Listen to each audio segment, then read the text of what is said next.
Video, I will show you how to connect CJ Dropshipping to eBay.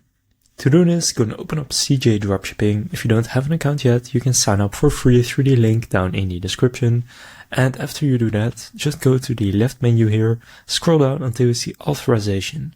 From there, select eBay. And then here, what you can do is just click on Add Store, or if you don't have an eBay store yet, you can click Create Your Store. But I'll just click Add Store. Then it will redirect you to eBay. From there, you can go and sign in using your email, username, or Google, Facebook, or Apple. And then you can see Review and Grant Application Access, and then this is basically CJ Dropshipping. So you can see what it will be able to do right there. If you agree, just click Agree and Continue. Then it will redirect you back to CJ Dropshipping. Now you can see it will say Authorization Success.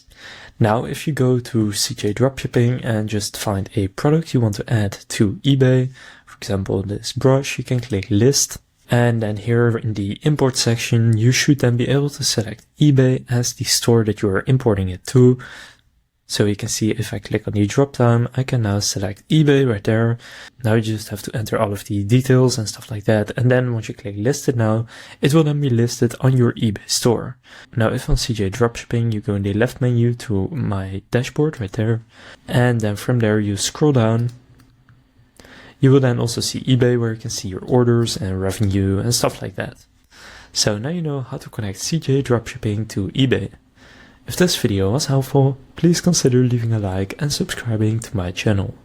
With that being said, I will see you in the next video.